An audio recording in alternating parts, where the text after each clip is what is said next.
Introduction. Jiddu Krishnamurti attempted to explain every subject as fully as possible. He held discussions, delivered speeches, and examined many different questions. However, this approach depended heavily on continued explanation, and a human lifetime was not long enough to explain everything. His work therefore remained limited by his age and ended with his death. Osho took a different approach.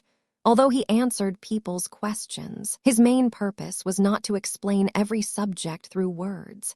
He wanted to help people see and experience directly, rather than depend mainly on lengthy reasoning or accept conclusions without personal experience. Jiddu Krishnamurti tried to help us understand, whereas Osho tried to help us see. In other words, Krishnamurti wanted us to understand the conditioning that shapes our lives, while Osho wanted us first to see that conditioning directly for ourselves. As a simple analogy, Jiddu Krishnamurti would explain the condition of an unhealthy or overweight body, how it developed, what problems it creates, and how it is already affecting your life. Osho, by contrast, would simply place a mirror in front of you and let you see the condition for yourself. Krishnamurti began with understanding. Osho began with direct seeing. Both approaches are important. One emphasizes understanding, and the other emphasizes direct experience. Some people came to Jiddu Krishnamurti, listened to his profound words, and admired his wisdom. They may have understood his teachings intellectually, and even felt pleasure in hearing the truth expressed beautifully. Yet that understanding did not always penetrate deeply enough to transform their lives. Osho therefore emphasized direct seeing.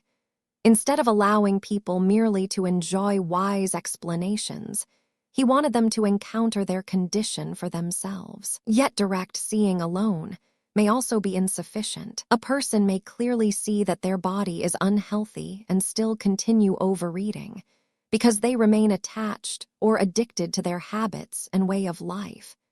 This is why Krishnamurti's teaching remains important. Osho's approach may help us see the problem directly, while Krishnamurti's inquiry may help us understand its roots, consequences, and the psychological attachments that prevent us from letting it go.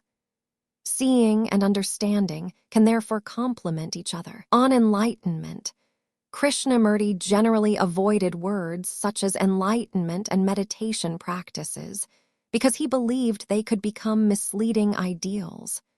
For him, what mattered was understanding one's conditioned state and seeing it directly. Nothing needed to be turned into a distant spiritual achievement. Osho, by contrast, was more willing to use expressions such as enlightenment and ultimate ecstasy. One way to understand his approach is that he used these powerful and attractive words to draw people toward direct self-seeing. His purpose was not necessarily to deceive them or gain something from them, but to bring them, metaphorically, before the mirror, so that they could see their own true condition for themselves. Krishnamurti mainly wanted people to understand through listening, inquiry, observation, and action. Osho placed greater emphasis on direct experience. First see and experience the truth for yourself. On meditation, both explained meditation and encouraged people to do it for themselves rather than accept their words as beliefs. Both asked their listeners to investigate, test, and act. They also questioned conventional ideas about God, heaven, and miracles. Their main difference was emphasis.